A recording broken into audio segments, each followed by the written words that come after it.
Hola, ¿qué pasa por la cabeza de una niña que durante toda su vida vivió en la NEA y toma la decisión de tratar de entender lo que ocurre en la cabeza de otras personas, de los niños, de las personas que están en los colegios, de qué es lo que ocurre en sus vidas para tomar decisiones, de cuál es la relación entre la ética con la música popular, qué dice la música popular de nosotros y cómo también transforma las decisiones que tomamos todos los días?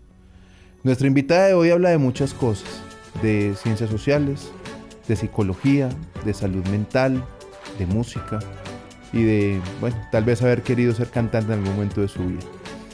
Yo soy Carlos Urrego y bienvenidos a este nuevo capítulo de Ciencia de Bolsillo.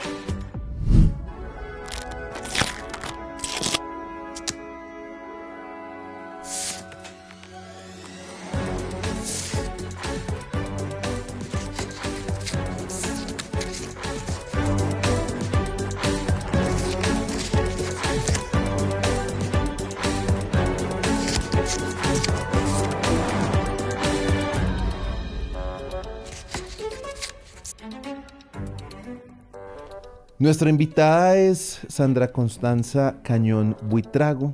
Ella es psicóloga, tiene una especialización en gerencia del talento humano, una maestría en el mismo tema, es doctora en ciencias sociales, niñez y juventud y estuvo haciendo una estancia postdoctoral en bioética. Profe Sandra, pues bienvenida a Ciencia de Bolsillo, qué rico tenerla con nosotros y gracias por recibirnos aquí en su casa. Gracias, Carlos. Para mí es un gusto siempre tenerlos acá. Profe, decía yo al inicio que usted nació y se crió en la ENEA. ¿Cómo era su vida siendo niña? ¿Qué recuerda de su infancia? Bueno, no, era una niñez como todas. Jugaba, me encantaba estudiar. Todo el tiempo vivía en función del estudio. Fui muy buena estudiante. No era callejera, o sea, que me gustase salir a la calle a jugar con otros niños, no mucho. Era más bien una niña más solitaria. Sí. Jugaba con mis dos hermanos en la casa y disfrutaba mucho estar viendo televisión, estar charlando con mis hermanos, con mi mamá. ¿Usted es la menor? Yo soy la mayor. La mayor.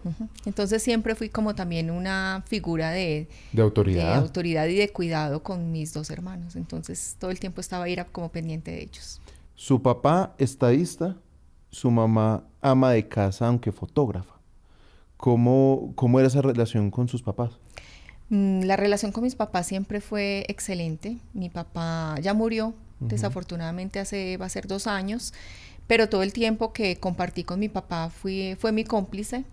O sea, siempre compartimos muchos gustos, salíamos a caminar. Lo mismo con mi mamá. Mi mamá era un poquito más autoritaria, me cuidaba más del mundo, podríamos decirlo. ¿Le pasaba que la niña es más cercana al papá que la mamá? Me pasaba eso totalmente, sí, me identificaba mucho con mi papá y sobre todo ya cuando crecí pues muchísimo más, compartía muchos temas con él, temas políticos, temas sociales, entonces teníamos mucho siempre que conversar. ¿En qué era buena en el colegio? ¿Cuál era la materia que más le gustaba? Siempre me gustó muchísimo la filosofía, Sí. me gustaba mucho la historia, la geografía. Aunque me iba muy bien, siempre ocupaba los 3 primeros lugares en el colegio. Yo creo que era muy exigente conmigo misma y eso me lo inculcó mucho mi mamá. Y usted decía, profe, que leía. La niña Sandra, ¿qué le gustaba leer? Me gustaba leer mucho la Biblia. ¿Y por qué? Me gustaba leer la Biblia porque tuve muchos momentos de insomnio en las noches. Yo era una niña que sufría de insomnio y encontraba ahí como un refugio. Encontraba como una manera de buscarme y encontrarme y lograr a veces dormir.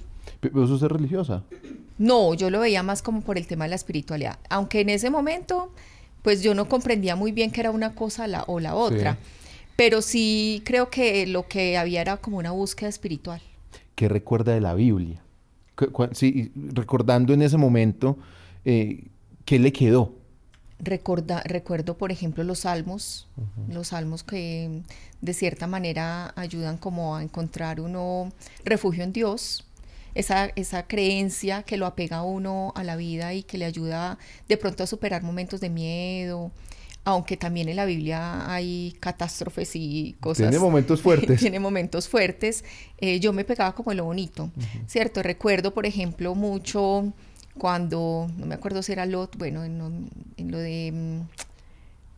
Bueno, no recuerdo exactamente la partecita, pero cuando una persona mira hacia atrás y se convierte en sal. La esposa de Lot creo que se llamaba, ¿cierto? Sí. Recuerdo ese tipo de historias, me llamaban mucho la atención. Y usted toma la decisión, profe, de ser psicóloga. ¿Qué fue lo que pasó en usted para dar ese paso a la psicología? ¿Qué fue lo que lo llamó o la llamó de esa disciplina? Bueno, yo creo que uno no estudia psicología por accidente. Yo creo que siempre hay una búsqueda interior. Yo desde muy joven tenía un grupo de 2 amigos más. De hecho, los 3 terminamos estudiando psicología. Y nos interesaba mucho, como te decía, desde el inicio me gustó mucho la filosofía y todo el tema del comportamiento humano también me llamaba mucho la atención. Empezamos a ir a grupos de metafísica. Y estos, a grupos de metafísica. Qué sí. plan tan juvenil. Pues éramos adolescentes y nos gustaban los grupos de metafísica, entonces allá íbamos a esos grupos que hacían reuniones semanales y en esas reuniones hacían meditaciones, hacían relajaciones. Entonces por ahí me empezó como a interesar muchísimo todo el tema de la psicología, porque veía cómo la psicología me podía llevar a comprender muchas cosas de la vida. Entonces por eso me interesé. Cuando uno está en la universidad yo siempre he dicho que es uno de los momentos más bonitos de la vida del ser humano, ¿cierto? Uno está aprendiendo, está teniendo libertad, hace lo que le gusta. ¿Qué fue lo que más le marcó en esa época, profe Sandra, de la universidad? Algo que lleve y que todavía mantenga en su vida. Bueno, yo creo que la disciplina fue muy importante porque logré culminar la carrera en los semestres que se propusieron o que tenía el programa. Al mismo tiempo, muy juiciosa con todo lo que tiene que ver con las prácticas y en este caso la práctica que realicé en el San Luis Gonzaga yo creo que me marcó muchísimo porque esta práctica la hice con estudiantes de la noche. En este colegio prestaban como este servicio social en esa época y allá empecé a dar clases de comportamiento y salud. Entonces yo creo que ahí también le cogí amor a la docencia. Claro, entonces, y se volvió profe. Ahí me volví profe, y ahí sentí que realmente era una vocación. En ese sentido, gran parte de su vida académica, la profe Sandra es investigadora asociada del Ministerio de Ciencias, más de 1.800 citas en sus publicaciones, que es un número muy alto, pero la salud mental siempre ha sido un tema muy vibrante en su proceso académico e investigativo. ¿Cuándo empieza usted a preguntarse por la salud mental, que también está muy, muy relacionado con la salud mental en los niños, en las niñas, en los jóvenes?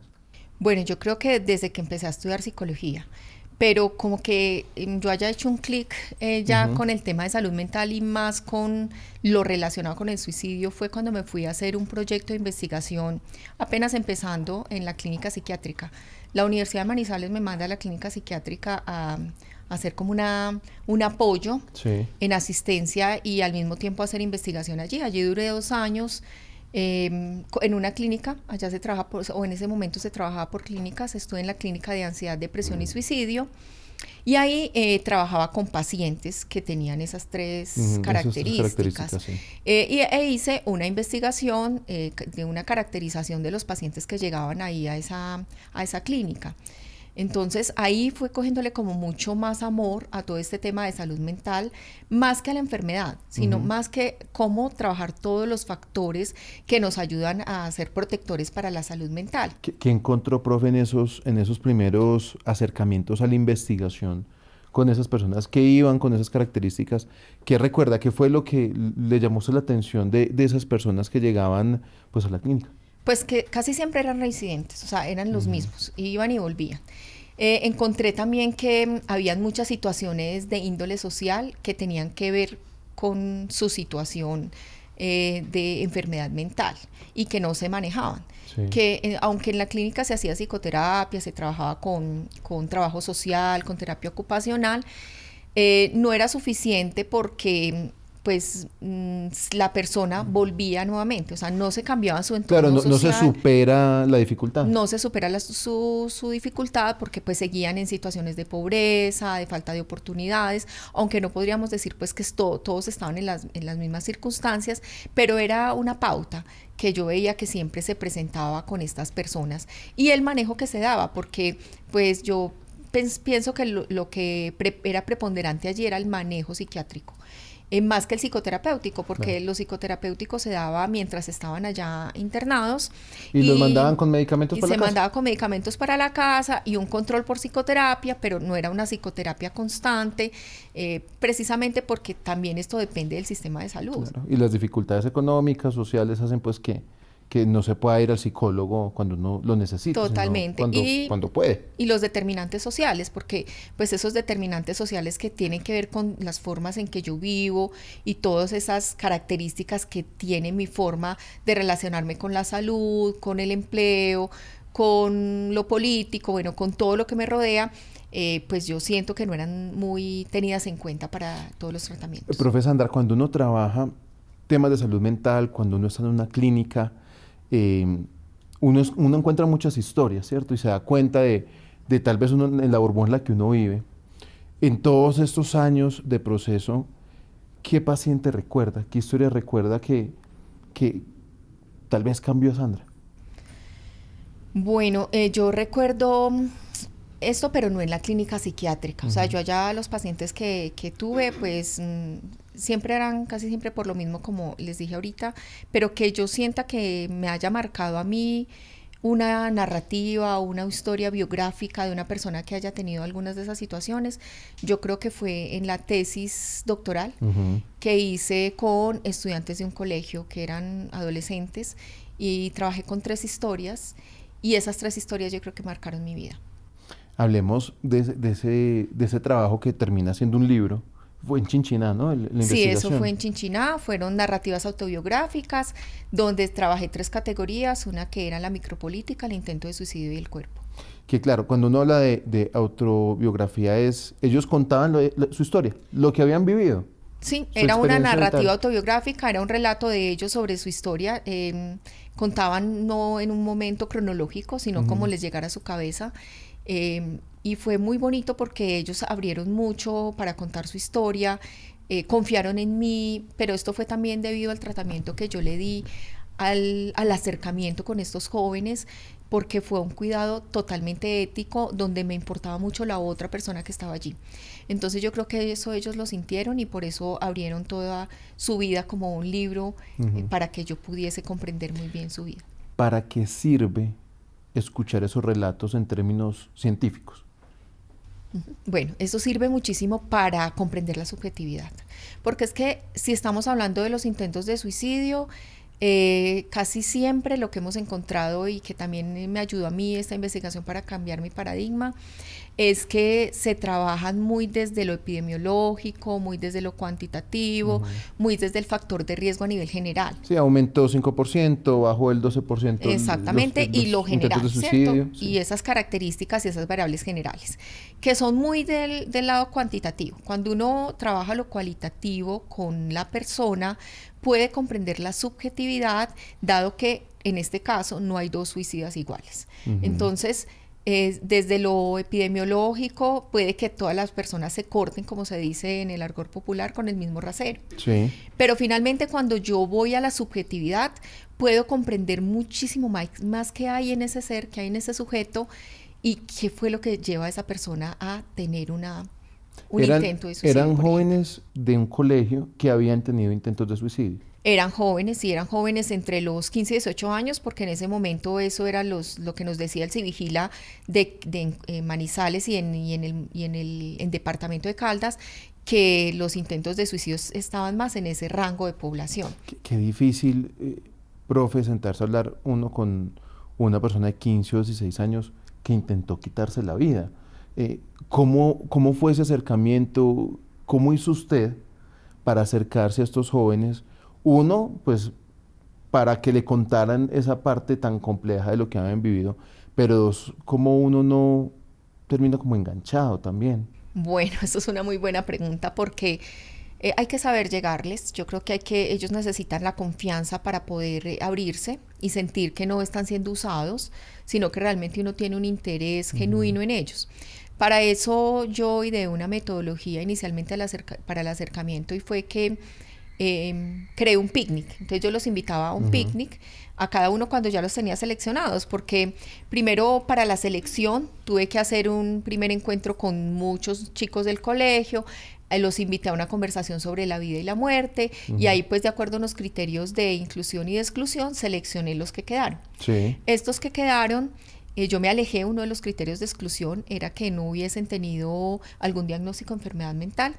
Y con estos que quedaron, entonces yo los invité a un picnic, a cada uno, y como no había un lugar que fuese como un sitio abierto con prado o algo así, entonces lo hice en la biblioteca, pero pues me prestaron la biblioteca para cerrarla en ese momento con la persona, y ahí armé el picnic, ¿cierto? Entonces ahí monté un mantel, monté unos cojines, llevé una canastica con frutas, y les hice un espacio acogedor para poder sentarme con ellos. Entonces ahí ya empecé a sensibilizarlos acerca de qué se trataba lo que íbamos a hacer y qué era lo que yo pretendía con este estudio, que era pues ayudar a esas personas y cómo ellos podían ayudar para que esta investigación ayudara a muchos otros.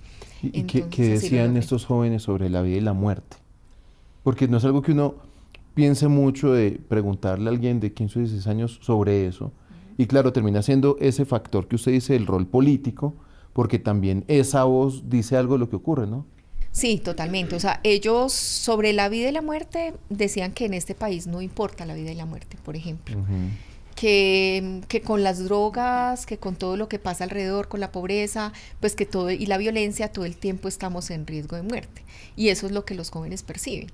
Perciben cómo hay desigualdad, cómo hay un abandono desde el Estado, desde el gobierno, cómo las situaciones que viven ellos en los barrios de violencia, y específicamente sabemos que Chinchiná es un municipio donde los índices de violencia y homicidios son altos. Es un municipio de tránsito. De tránsito, donde los chicos no tienen oportunidades, sino más allá de ir al campo, de recolectar café. Entonces las oportunidades para ellos estudiar, las oportunidades para ellos, digamos que tener otras opciones en la vida diferentes a esas que acabo de mencionar, o irse a grupos al margen de la ley, pues no son muy amplias. Entonces todo esto hace que ellos puedan cambiar su visión acerca de lo que es la vida y la muerte desde algo positivo, sino llevarlo como a esos extremos. En ese ejercicio, profe, usted hablaba de 3 personas, de tres historias. ¿Qué encontró en esas historias? ¿Qué le decían? ¿Qué le llamó la atención? Seguramente muchas cosas, pero ¿qué fue lo que más le marcó de esas autobiografías de esos chicos y esas chicas de Chinchiná? Pues bueno, eso me hace suspirar, porque realmente lo que decías ahorita, eso lo marca uno, ¿cierto? Y uno se para un poco, voy a decirte esto antes, uno se para un poco como investigador el hecho de ir en ese rol. Pero también utiliza la psicología, porque en mi caso, porque yo no podía dejar a los chicos con la herida abierta. Claro. Yo tenía que trabajarles a ellos también de alguna manera para que cada sesión ellos se fuesen tranquilos. Y bueno, y también uno es mamá, ¿no? Claro, y yo llegaba a mi casa a escuchar las narrativas, para poder guardar fidelidad de las mismas, y lo que hacía era que ahí sí yo era un ser humano. Entonces ahí sí yo lloraba, yo escuchaba eso tan fuerte, esas historias tan difíciles, y ahí sí era muy difícil para mí. O sea, ahí fue donde me tocó muchísimo. Y lo que yo recuerdo, una historia que me marcó mucho, fue la de un chico que a su mamá la matan en el puesto de arepas, porque la mamá vendía arepas, por no haber pagado un gota a gota de 15,000 pesos. Entonces, y a él le tocó llegar al puesto de arepas, ver un corrillo de gente y un charco de sangre. Cuando se dio cuenta era que habían matado a la mamá. Entonces se quedó el huérfano con otros 4 hermanos más, sin saber qué iban a hacer en el mundo. Muy complicado. ¿De qué manera en esas conversaciones se recupera uno de una situación como esa? ¿En qué punto llega la resiliencia? ¿En qué punto llega el agenciamiento para retomar las riendas de la vida? Ellos, si estamos hablando de los chicos, ellos toman ven como una salida a la muerte. O sea, En estos 3 chicos que encontré, que ninguno de ellos 3 quería morir, pero sí veían la muerte como una salida al dolor. Era un dolor psicológico muy profundo y no encontraban otra opción que ella, porque no veían escucha. Ellos mencionaban que de pronto en el colegio había una psicoorientadora, y no estoy hablando solo de este colegio, sino que Ujú. en muchos colegios Bueno, pasa, pero son pero 500 niños que la sí, y la necesitan. psicoorientadora pues no va a tener el espacio, va a ir de pronto a rotular con algunos diagnósticos, que es lo que ellos no esperan. Ellos esperan una escucha activa, ellos esperan confianza, esperan encontrarse, Tiempo. esperan tiempo, y es lo que no encuentran. Esperan redes de apoyo, no las tienen. Muchos de ellos se van al colegio sin desayunar, llegan con hambre, encuentran en las drogas también un refugio. Cuando ya en las drogas ese refugio no les da, entonces buscan la muerte como un refugio. Pero hay otros, esa es una salida que podemos llamar como una salida reactiva ante el dolor, Ujú. pero pueden encontrarse otras salidas activas cuando ellos encuentran otras formas, por ejemplo, cuando encuentran el arte. Entonces, uno de los chicos, este que mencioné, dibujaba. Sí. Entonces, a través del dibujo, él canalizaba sus emociones y eso le ayudaba como a subir un Claro. poco y ascender un poco en su comprensión de la vida. Había otra niña que encontraba escucha en sus amigas. Otra, la tercera, encontraba en los grupos religiosos. Ujú. En su familia extensa, por ejemplo, no en su familia, Sí, en el núcleo en el primario. núcleo, sino en su familia extensa, como en la abuela. Entonces encontraba ahí un refugio. Entonces eso les ayuda de cierta manera a que no se consume el momento de la Sí. muerte. Con ellos, lo que yo logré fue que ellos lograron reinventarse. Yo esta investigación la trabajé un antes, un durante y un después. Un antes, cuando ellos llegan al mundo, cómo llegan ellos al mundo, ¿cierto? Sí. Entonces Su toda contexto. esa historia contextual de cómo llegan al mundo, cómo son arrojados en términos de Heidegger. Y ya en un segundo momento, que es el durante, es qué pasa durante esos momentos en que ellos hacen intentos de suicidio. Y un después es cómo logran subir y ascender y reinventarse. Y ellos logran hacerlo a través de la escucha activa, a través de la confianza, a través del arte, a través del deporte. Por eso no es gratuito que ahora las leyes que han salido de salud mental pues nos digan que el deporte y la cultura y todo lo que tiene que ver con actividad física sean Son unos factores protectoras. protectores muy importantes para los jóvenes. Por eso estos espacios son importantes en todas las instituciones educativas. Profe, ¿siguió en contacto con ellos luego del proceso o, como muchos investigadores hacen, terminó el proceso y cerró contacto? Yo seguí en contacto con ellos un tiempo, sobre todo con 2, porque había una que pues ella sí tenía su mamá, su familia cercana, y pues yo vi pues que ella no estaba tan necesitada, ¿cierto? Como Sí. de esa red de apoyo. Había otra que sí tenía a la mamá en la cárcel, bueno, y estaba como en unos conflictos, y ella se enganchó mucho conmigo, ¿cierto? Encontró conmigo un apoyo. Yo seguí con ella muy preocupada durante un tiempo, pero cuando vi que de pronto eso le iba a hacer daño, porque pues yo no era su mamá, yo pues pude Sí, cumplir sí, un sí, rol en sí. su momento, ya fui tomando un poco de distancia. Con el chico lo ayudé muchísimo durante un tiempo a conseguir algunos recursos, a conseguir de pronto un trabajo, ropa, le ayudé un tiempo, y ya después cuando vi que él arrancó ya también lo solté. Pero bueno, qué alegría, ¿no? Sí, para mí fue maravilloso porque vi que los 3 pudieron encontrar otras salidas. Em, usted es mamá. Sí. Usted tiene 2 hijos, ¿cierto? Cuéntenos de quién es Sandra, mamá. Bueno, Sandra, soy una mamá exigente, soy una mamá cuidadora, podría decir que a veces puedo ser controladora un poco, hay que reconocerlo, pero soy una mamá amorosa, soy una mamá preocupada por sus hijos, soy una mamá que está todo el tiempo presente, independiente de que mi hijo ya tiene 32 años, pero todo el tiempo estoy pendiente de Es el él. niño todavía.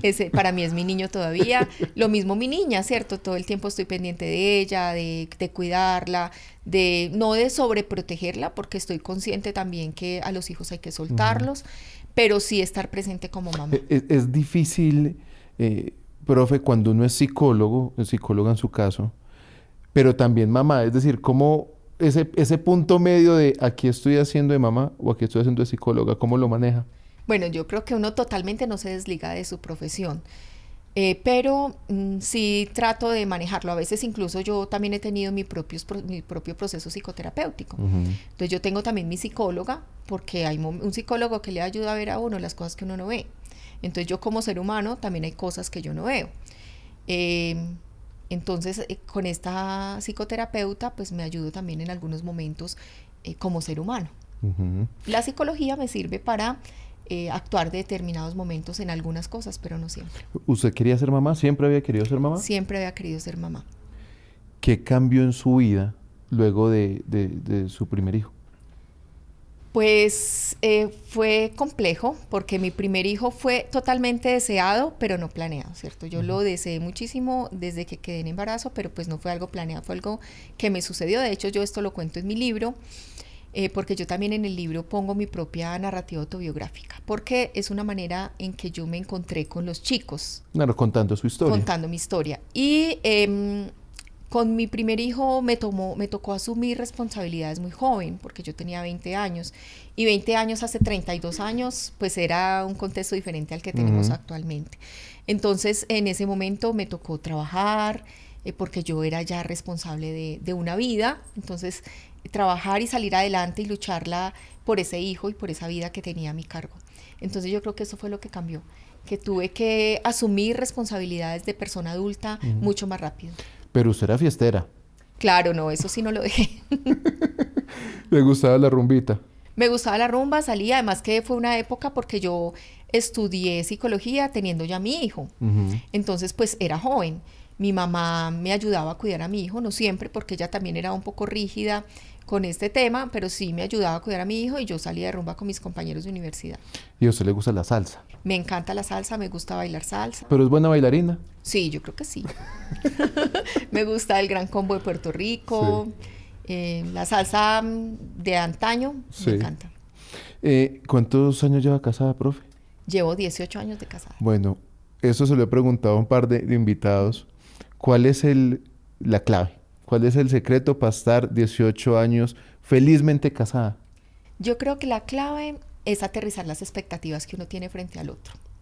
Es como la desidealización del amor, ¿cierto? No quiere decir que uno ya no esté enamorado, sino que aterrice las expectativas. Porque si uno siempre cree que como pasó la primera vez y que siempre esas mariposas en el estómago todo el tiempo van a estar, pues yo creería que no, ¿cierto? Yo creo que eso hay que desidealizarlo y conocer a la otra persona tal cual es y aceptarla con sus aciertos y sus desaciertos. Tratar de cambiarla es imposible, pero sí puede llegar uno a consensos en pareja. Yo creo que eso es lo más importante, el diálogo y la comunicación todo el tiempo. ¿Qué más le gustaría investigar?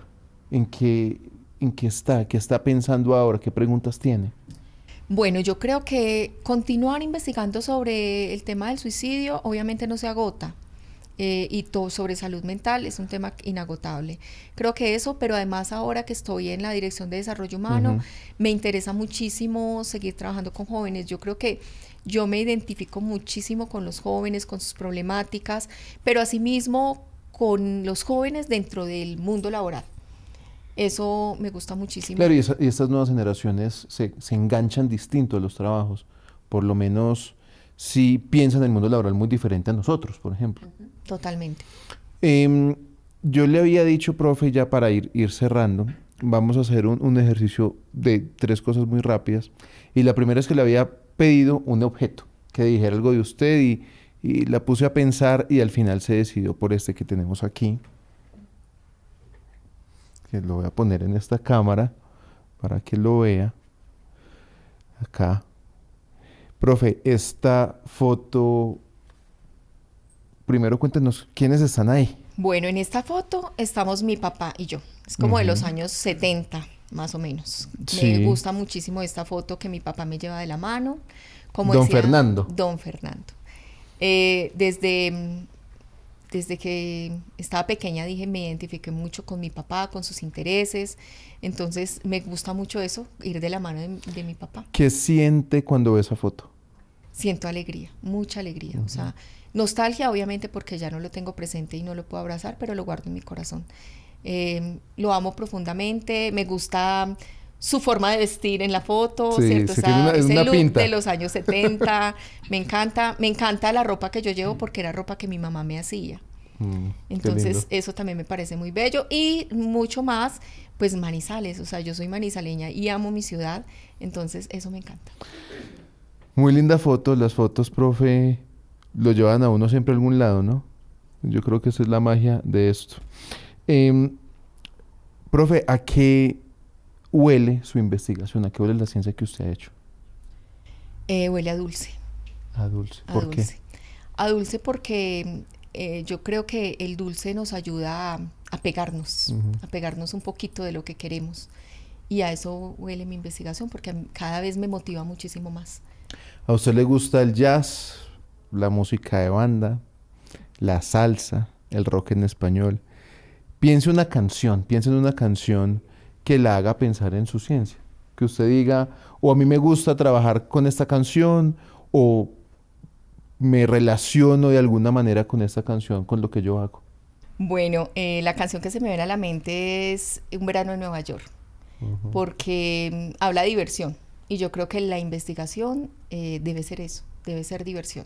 No podemos verlo como algo que es amalgamado, algo que es demasiado formal, siendo formal, pero a través de la investigación también nos podemos divertir, porque podemos encontrar otras formas de ver el mundo, de encontrar otras realidades, y eso para mí es diversión. Profe, para finalizar, ¿qué debemos tener en cuenta? ¿En qué debemos pensar? ¿Cuáles son esos signos de alarma cuando tenemos una pareja, un amigo, una amiga, alguien cercano? ¿Qué pasa? ¿Cómo podemos identificar que está pasando algo para hacer alertas tempranas? Bueno, yo creo que eso es súper importante porque ahí empieza la prevención, cuando yo tengo el mínimo conocimiento. Uno es, por ejemplo, cómo desmitificamos el suicidio, todos los mitos que hay a su alrededor. Ujú. Entonces, ese conocimiento inicial es importante. Y a partir de allí también conocer los signos que la persona me puede dar. Toda persona que piensa o tiene en su mente una ideación suicida muestra una señal mínima, pero la muestra. Por ejemplo, los silencios, si es una persona muy alegre de un momento a otro ya está triste, algo está diciendo o está callada, algo está queriéndome decir, si es una persona que empieza a regalar sus pertenencias, si es una persona que tiene un objeto que ama durante toda la vida de un momento a otro ya no le importa, si se aleja, si es una persona que incluso también muchas veces se vuelve hostil, porque la Ujú. hostilidad también es un signo de alerta. Personas que uno ve que ya no comparten de la misma manera con otros y que se aíslan, o sea, todos esos van a ser unos signos que nos van a decir que algo está sucediendo y hay que empezar a interesarse por el otro, pero de manera genuina. Sandra Constanza Cañón Buitrago, profe Sandra, gracias por estar en este capítulo de Ciencia de Bolsillo, por abrirnos las puertas de su casa. Muchas gracias a ustedes, para mí fue muy grato estar aquí. Y a ustedes, como siempre, un agradecimiento por estar ahí conectados con lo que hacemos desde la revista Eureka, este esfuerzo de comunicación de la ciencia que hacemos desde la Dirección de Investigaciones y Posgrados de la Universidad de Manizales. Nuestra página web www.eureka.umanizales.edu.co. Nos encuentran en Instagram como @eurekahumanizales y en YouTube como Eureka Universidad de Manizales y en nuestro canal de Spotify Ciencia de Bolsillo. Yo soy Carlos Urrego. Hasta la próxima.